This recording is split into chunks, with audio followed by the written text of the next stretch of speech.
welcome into another episode of Profit Picks. If you are new, we always start the show by being transparent. And yesterday, it was a pretty good day for myself. I did go 3-0, two WNBA winners, and then the under on the NBA game made it 3-0 yesterday. So that is always good. Mr. Veno, how did yesterday turn out for you, and how are you doing today? I'm doing good, buddy. Yesterday turned out 2-0 in baseball, and it turned out 2-2 in the NBA. So 4-2 overall, which we will take. NBA winners included Boston first half. I think you and I both kind of agreed that that would be a pretty good play early on Boston. And then Boston team total over 111.5 was the best bet that was shy in that game. They got to 110, only a 20-point fourth quarter kind of upset me. Couple of player props. One that was good was Marcus Smart. We talked about it here on the show. One that was bad and just missed by half a point was Caleb Martin over 19.5 PRA. He got to 19. And so we fell a little bit short there. So 2-2, 2-0, 4-2. We'll take it. Oh, did Munaf get it? I think he, I Wow. think he was late. I think he was Okay. late. Like he saw the shirt and then did it. Adam says Okay. we still doing Rob shirt color guesses. I missed a few shows. Yeah, we. I mean, I didn't do a show. You know, Monday, Tuesday, Wednesday. We did do one yesterday, and yeah, that's never gonna stop. Rob will always keep us on our toes with the different colors that he has in his wardrobe collection. What up, Munoff? Shovel says SpongeBob yellow shirt. Yeah, I guess you could say that. What up, Anthony? And Justin, just to answer your question, he says it doesn't show his membership. I'm not sure why.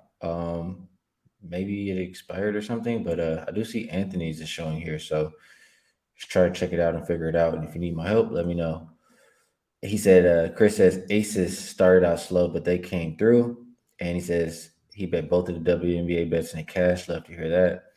Boofer, he tailed the over. Rob's Mets first five and the Boston first half. So a nice day. We're giving out some winners here on the show.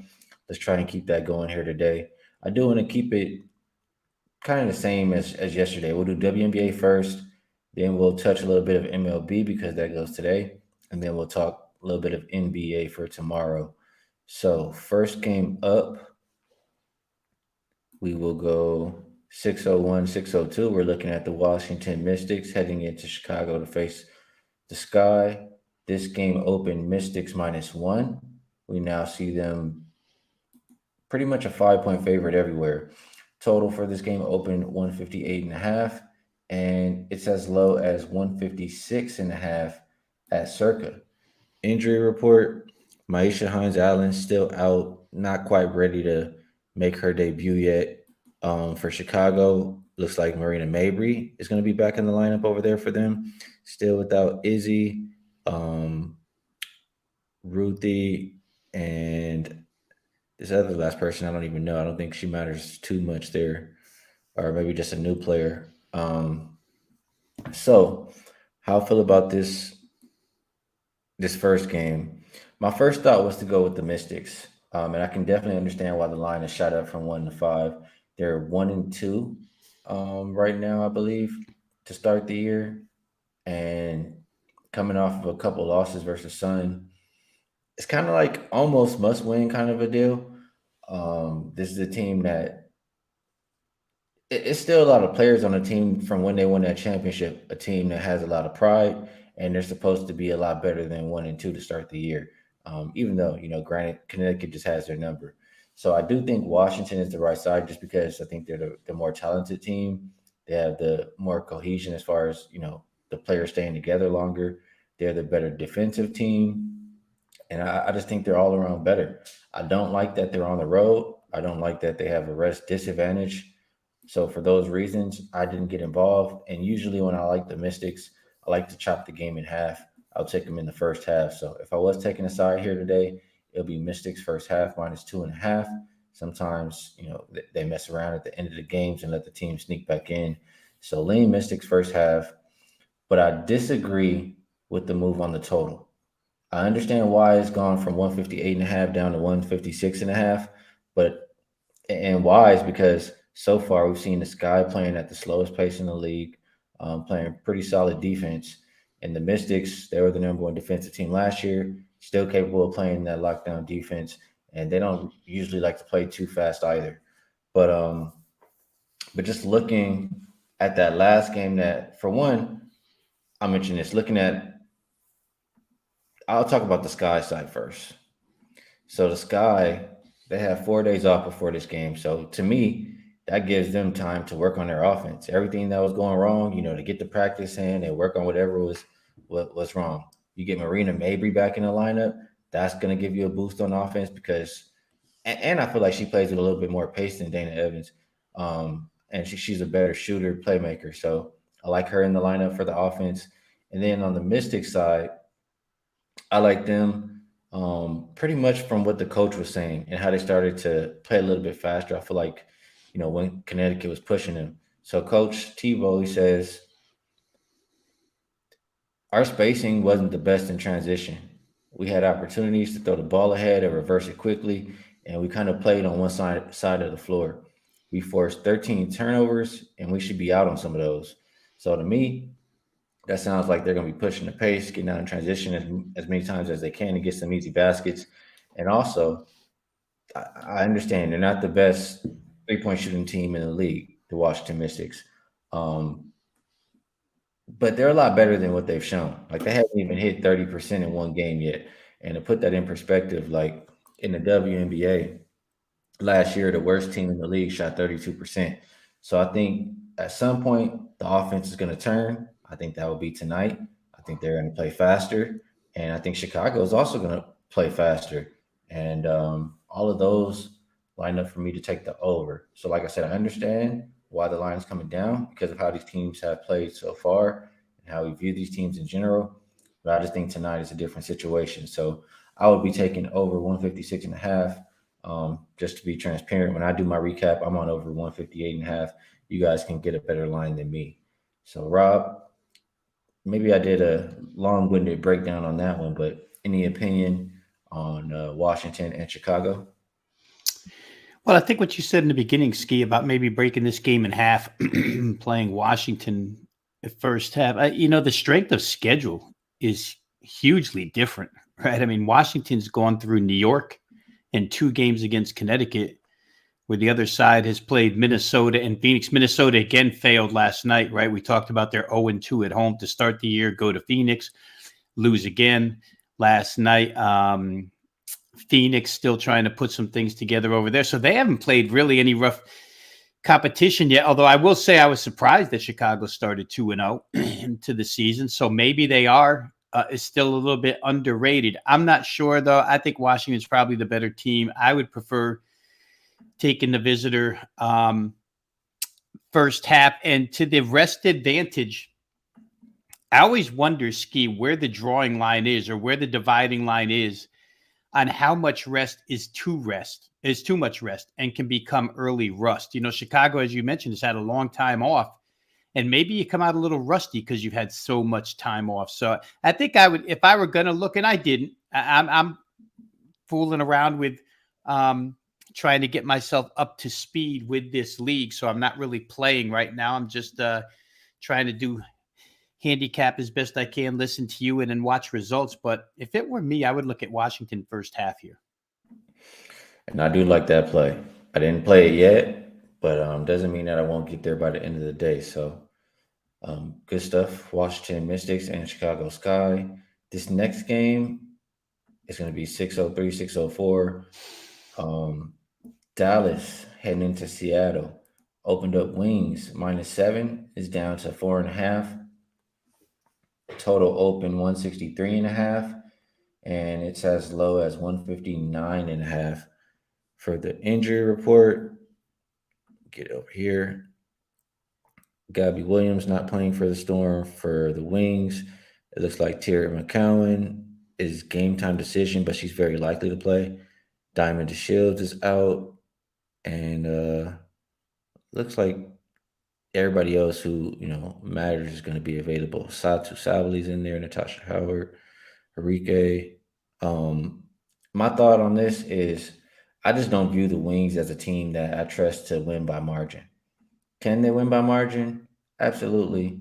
But I just don't think that they're that good. And especially for them to be on the road and expect them to win by margin, I just can find better places to take my money or put my money. So to see the line come from -7 to -4.5, it makes perfect sense to me. I would only look, towards whoever's catching points against a Dallas team on the road. That's just my thought process there. I don't feel too strong about it. The total, I'll just leave it alone. If I mean, I can't give you guys anything. I don't want to just say anything. I don't feel strongly about this game. I'm probably not going to bet a whole lot of Storm games this season, and I'm probably not going to bet a whole lot of Dallas Wings games this season either. So I just don't feel comfortable laying the points. That's all I'll say. You Capper, he likes the Wings first half. Any opinion from you here, Rob? Well, it would make sense, Ski, and I'm going to have to watch this one just to see how Seattle gave up 105, but let's face it, that was to Las Vegas, right? Dallas. I had mentioned yesterday that I watched quite a bit of that Dallas Atlanta game, where pace was pretty good, and the offenses look like the best components of both teams. That being said, those two teams only got to 163 in a game that was played pretty quick with, what looked to me like pretty good offenses. 160 in a Seattle game, just, to me, it seems like a little bit too much. If it gets over 160, it's because Seattle is that bad defensively this year. If it doesn't get over, it's because they can't really score points. It's hard to make that judgment off of one game against the Las Vegas Aces, but that's where I'm at here. I think it would probably stay under 160. And really, the only reason to me it could get over is that both defenses are just that bad. And that could be the case. That could be the case, but I wouldn't bank on it here in this game. I'll sit it out, but I'll just leave it at I'm looking to see if this thing stays under 160. And if it goes over, I'll know why. All right, fair enough. Good analysis there from Rob. And they do like to play up tempo, so I wouldn't be surprised there. That'll be it for WNBA today. UCapper says Seattle is bad. I know it. They play fast, giving opponents a lot of opportunity to score. I agree with that 100%. KD here says, I think the crowd played a factor too in the Wings game. He says Enrique's whole family was there at the game. That's a good point. He says, I think if she has an off game, the Wings have one too. And I would agree with that. They're very dependent on her. Chris, he likes Dallas and over 161.5. So different opinions here. A lot of people, getting involved with WNBA, and I love to see that. So that's it for WNBA on the show for today. We'll move over. Let's talk a little bit of MLB. And I'm not doing too much work there, but I know you are, Rob. So a couple people in the chat said they told, winner you gave out yesterday. Let's see if we can repeat that here today. And bear with me. There we go. Try to change it up a little bit here. All right, so first game up, we will go 9-11, 9-12. We're looking at Texas and Baltimore. John Gray going up against Rodriguez, and I just did a bonehead thing and exited out my. There we go. I have it back against Rodriguez. This one opened up 8.5 as a total. Starting to see some nines popping. Money line not really moving too much here. Looking at both of these pitchers for Gray, he has a 3.02 ERA on the season, but his last three starts, he's been lights out. 20 innings pitched, 0.9 ERA, 19 strikeouts. So he's in good form right now. Going up against Rodriguez, who hasn't been good this season, 6.21 ERA, and hasn't been good lately. Last three starts, 14 innings pitched, 7.71 ERA. I didn't pull up the hitting stats versus righties for both of these teams, but I know the pitching advantage looks like it's towards Texas. Is that how you're leaning in this one, Rob? Or which direction are you going in this game? Yeah, I'm leaning towards John Gray in this matchup. Skee, Grayson Rodriguez, right-hander for Baltimore, highly touted, came out of the chute pretty good. to start the season, but it's been real erratic and inconsistent ever since then. Good, bad, bad, good. So not really trustworthy at this point in time, and perhaps second time around, which will be the case for Texas. It's the second time seeing him this year. You see a rookie for the first time, okay. Now this is going to be your second time against him. The Texas offense, which has been as dynamic as any in Major League Baseball this year. I think they're the leader in MLB in games where they've scored 10 runs or more. I don't think anybody scored 10 or more runs in a game more times than Texas has so far this year. First time around in Texas when Rodriguez pitched, he went 5, allowed only 5 base runners, 2 earned runs. So it wasn't a bad start. But again, I think that the second time through, Texas's hitters will make some adjustments and be able to hit him. The other counter to that, John Gray, who of course has been around a while, so nothing new to the Baltimore Orioles, who saw him last year as well. He pitched really good against the O's and took an L in that game. 6 1/3, 4 hits, 7 Ks.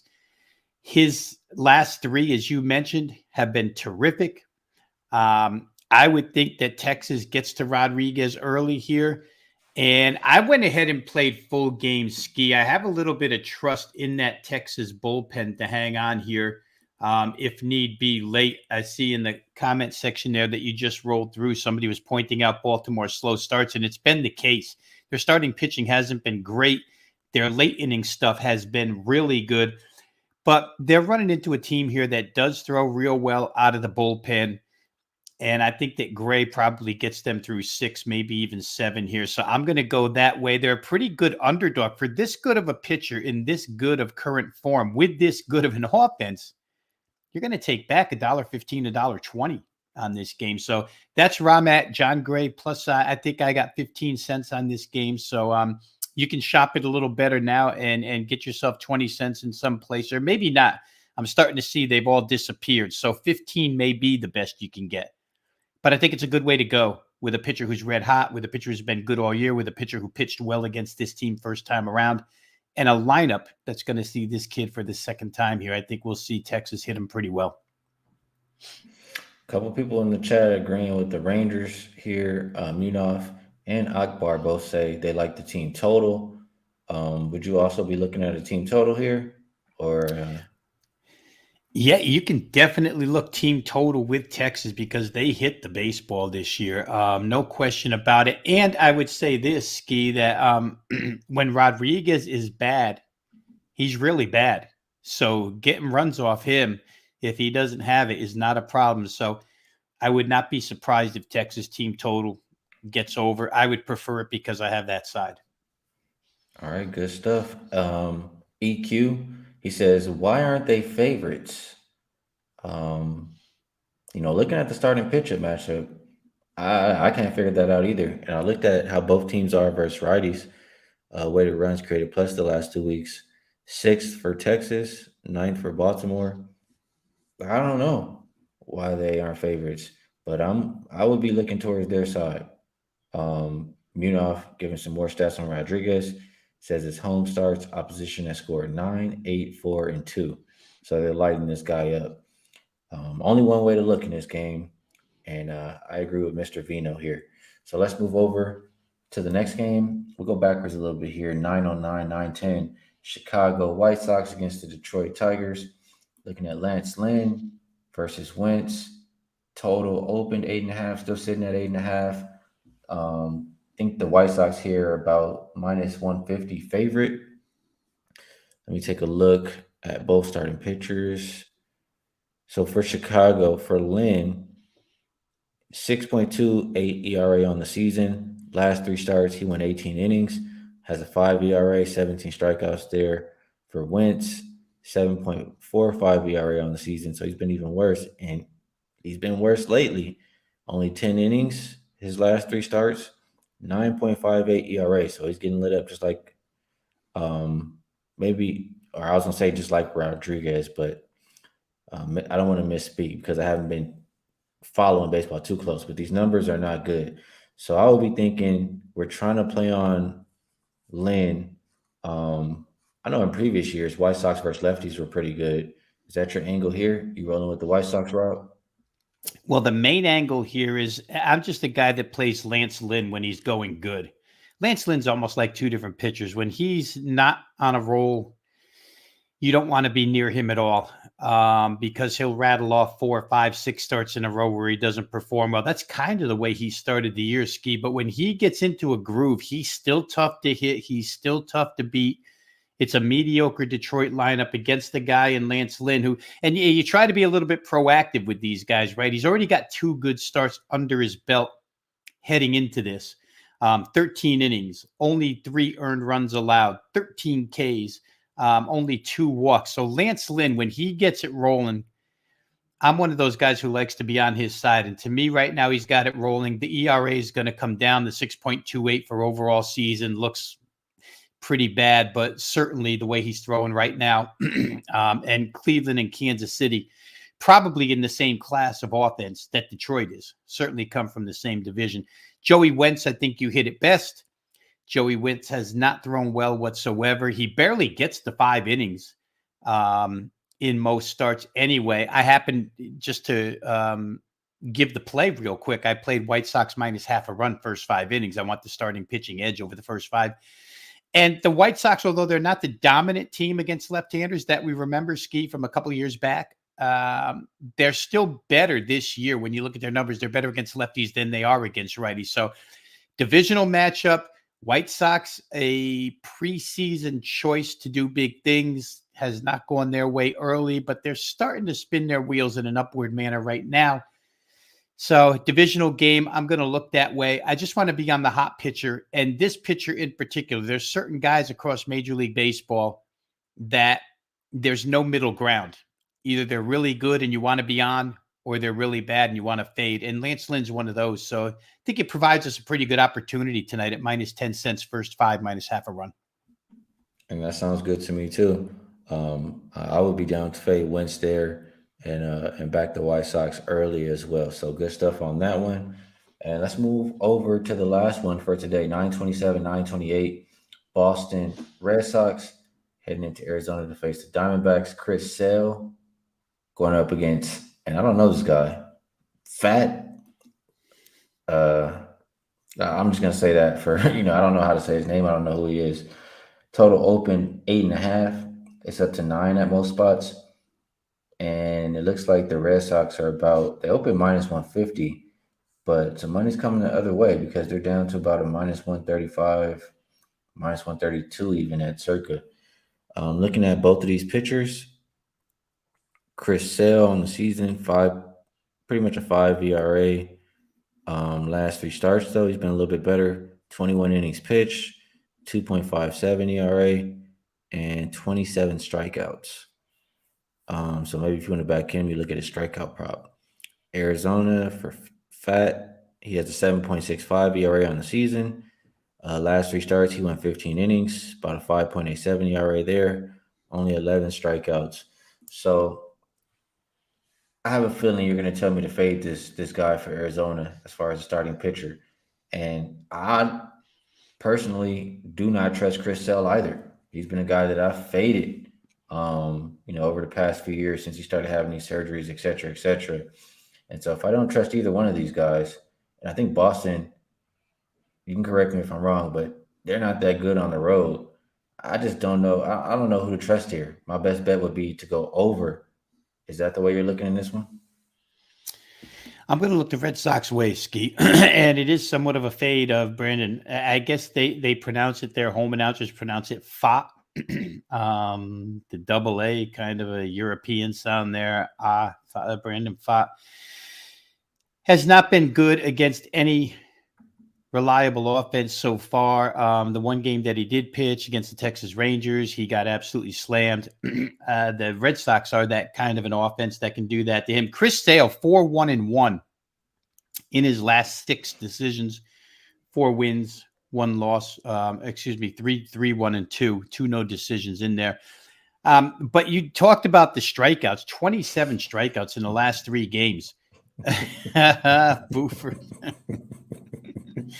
Oh, man. 27 strikeouts in the last 3 games and only 7 earned runs allowed. over the course of those 27 innings. And I watched his last start. He really does look like he's got it back. For Arizona, it's a cross-country trip back home. Spent the week in Philadelphia, fly back to Arizona. Their bullpen was absolutely abused, not by the Philly bats all 3 games, but in amount of pitches thrown in those 3 games. And then Philly did get to them. Third game, they blew a 5-0 lead on Zach Gallen because the bullpen just – there's only about 3 reliable arms, Skee, in the Diamondbacks bullpen, and those 3 guys all pitched the first 2 games. And when they can't throw, Arizona's got a little bit of trouble.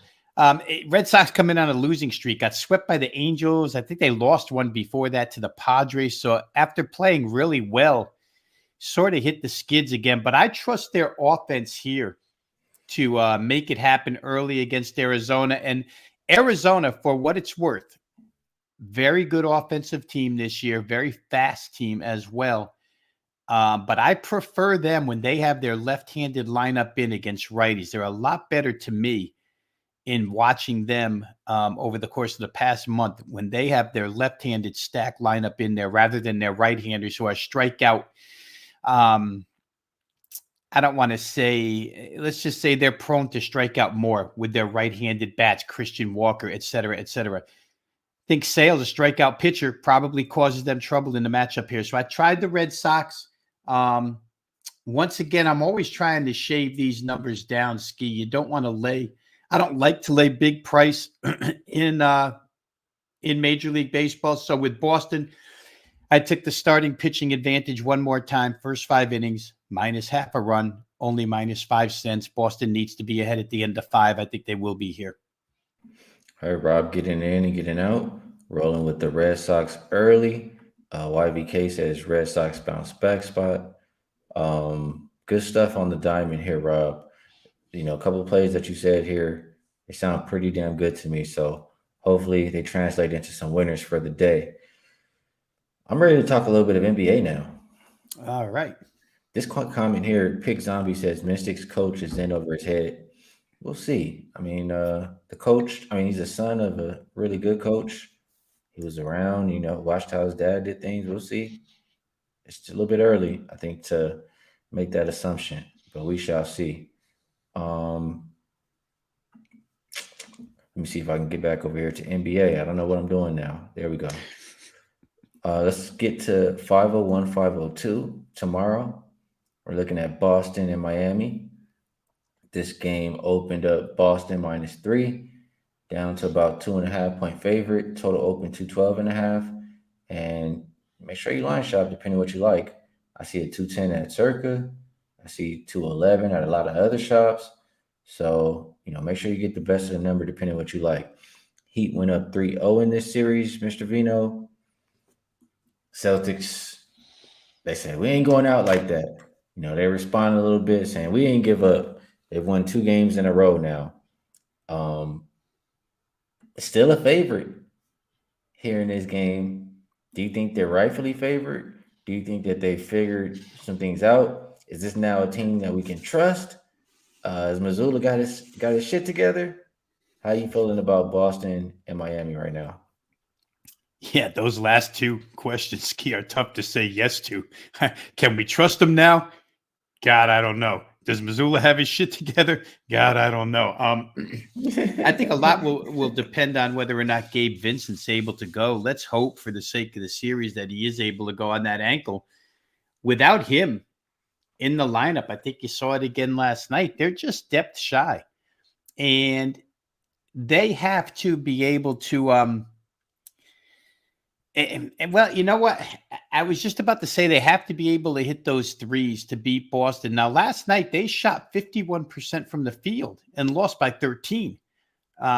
Jimmy Butler didn't have the best game. Max Strus was absent.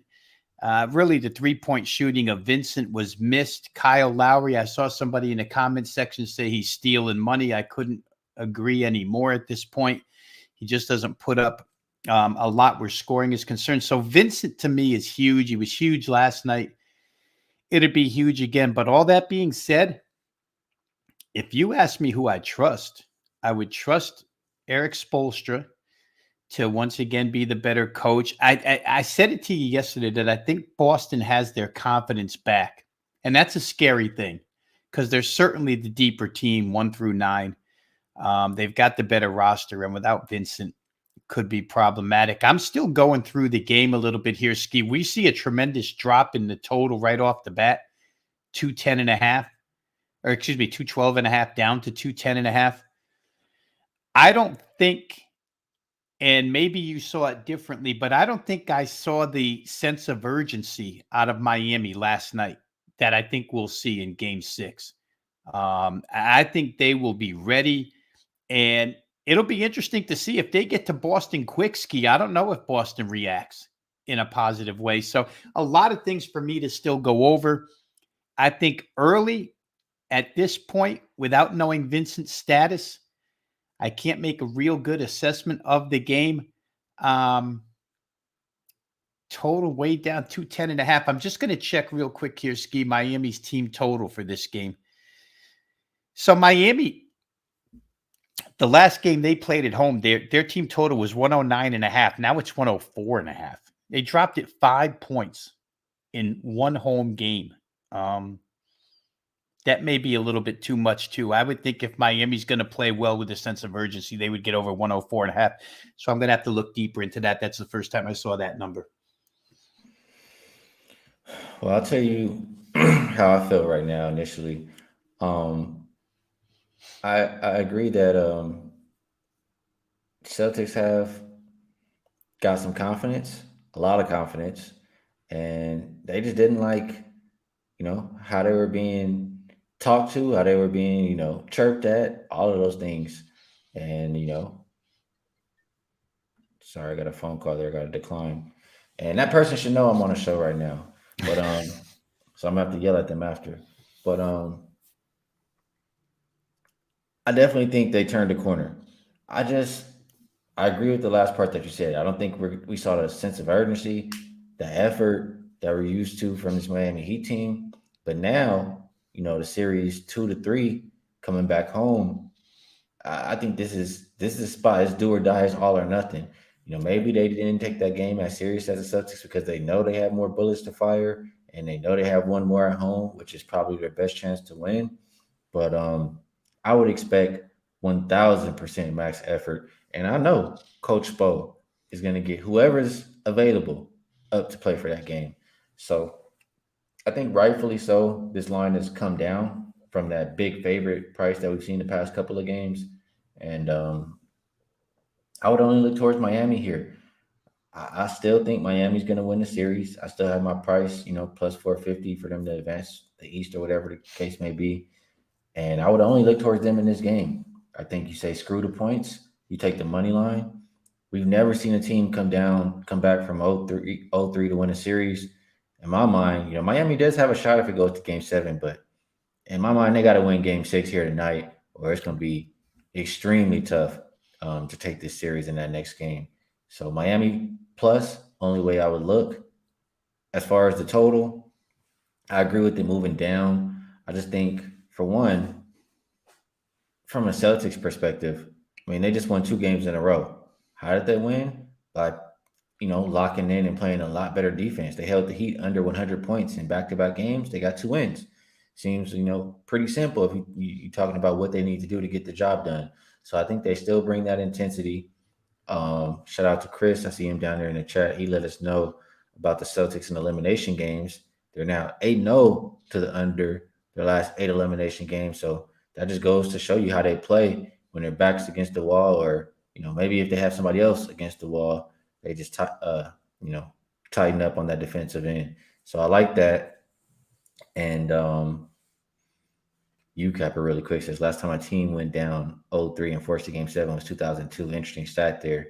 So yeah, I trust the Celtics to continue to play really good defense. And Spo and the Heat, they're probably going to play a whole lot of zone majority of the game. I think that'll take Boston some time to you know how do I say, take Boston time off the shot clock to get a good shot versus a zone in general. And I do trust Spo to make even more defensive adjustments. So all of that just makes me think it's more of an under type game. The last one stayed under this 211, and it's getting popped right now. There was a lot of 211s there. They're now turning into 210 and a halves. So I think it's still a situation where you go under. Talk to me, Rob. Under or Miami seem like the only way to go here. Well, you know me, and I always say that I think coaches like to fix what's broke. So, your feeling is that Eric Spoelstra will continue to make defensive adjustments. I don't disagree. Do you think he'll make any offensive adjustments? You know, last night the only starting player for Miami to go to the free throw line was Jimmy Butler. The other four guys are 0 for 0, 0 for 0 from the free throw line. Butler only shot 6. As a team, they shot 10 free throws last night and shot 28 the game before. I heard a lot of talk. I think I was listening to Jimmy Butler, and the media was asking him, how do you get Bam Adebayo going? And Jimmy Butler took a lot of the brunt of that. And he said, we need to get him the ball in better positions than where we're getting it to him. And we need to get it to him more in transition. And I just don't know if Spoelstra will speed it up a little bit, whatever he thinks the offense needs to score more than 97 or 99. Because honestly, I don't believe it, and I don't think they believe that they could win with only 97 or 99 against Boston. You've got to score a little bit more than that. So maybe he makes a couple of offensive adjustments.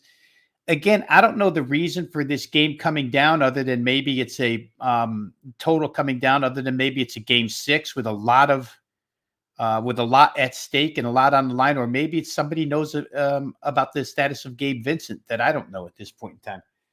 But I do think Eric Spoelstra will make a couple of adjustments, and you would expect Miami to get to the free throw line a little bit more. Be interesting to see who our lead official is tomorrow night when it comes to foul shots. We don't know that as of yet. So a lot of angles to look at here, Skee. I'm kind of with you that I just expect Miami to come out with a big punch.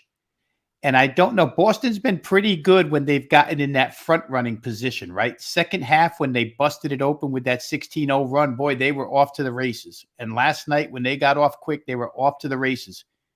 But when they're behind, they don't seem to show that same type of, confidence or ability to come back. So it'll be interesting to see if Miami gets out quick here. Yeah, that's a good point. Maybe you look towards Miami early in this one, but at the same time, I would want Spo and his second half adjustments involved. As far as if I bet Miami for the game, Hank says it's simple for me. Miami is not losing 4 straight to lose the series. I would agree. We haven't seen it once. Hey, Celtics gonna have to make history to beat me. I'm thinking just like you, Hank. David says that was bad coaching by Spo with Gabe out. Should have been banned, force feed, make the refs hit the whistle. Well, we'll see if he makes an adjustment and does something a little different in this one. They're saying, will Scott Foster be involved? We need Eric Lewis. Says minus 10,000 is Foster, Brothers, or Lewis. I'll lay the 10,000. It's happening. One of those three is there. No question. Says role players step up at home. Absolutely. I would expect everybody else to play a lot better back in Miami for the Heat. And YVK says Gabe Vincent will play tomorrow. So we shall see. A lot of things to think about, but you guys know which direction I'm looking at. And, lines are moving. I'm seeing 2-10s, seeing 2-10.5. Lines are moving. Just make sure just do the right thing. That's all I'm gonna say. You need the graphic, Skee, of Joe Ranieri with the broom for the sweep, because that didn't happen. Oh man, if Miami loses this series, Joe's not gonna want to hear from me. He's gonna take a leave of absence. He's gonna be away for a little bit. But maybe I need to do some. Never mind. Thinking out loud there. Couple comments. JM says Stacks pick of the day. I don't know his name, but L Thomas over 1.5 bases plus 125. Appreciate you sharing. So Rob, we did a little bit of WNBA. We did a little bit of MLB. We talked some NBA for tomorrow. I think we did a pretty good job all around the board. It's about that time where I ask if there's anything you would like to promote, and maybe out of everything we talked about, a play that you like a little more than the rest. All right, let's get to it then. Promotion wise, we'll promote wagertalk.com, the place where you'll find a whole bunch of work from myself and from Skee. If you're not currently a member, go over to wagertalk.com. Just drop your email address. You'll have instant free access to all the video and written analysis that's done every single day by the handicapping team over at wagertalk.com. Really doesn't matter what sport you're interested in. They cover it all over there, whether it be golf, tennis, hockey, soccer, and the normal sports like NBA, Major League Baseball. There's some WNBA, and of course, I do cover the football USFL that'll be going on this weekend. So once again, wagertalk.com for all your handicapping needs. If you're interested in selection packages, once again, mine are always up for sale over there at wagertalk.com on my homepage. For tonight, Skee, and for purposes of the show, I'll go back to baseball. I said it before, and I'll just repeat it. I'm going to play the White Sox here, first 5, minus half a run. I like when Lance Lynn is on a roll. He's one of those guys that you just want to, he'll put up a series of games where he's only allowing 1 or 2 earned runs. He goes deep into games.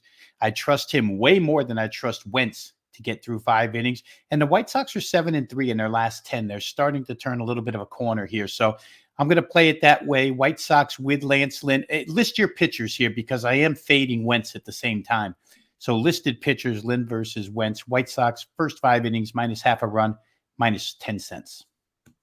All right, good stuff there, Rob. And that is a play that I liked as well. A couple people in the chat also were endorsing that play. So good stuff on the White Sox first 5. Boofer says, remember to reverse sweep the like button.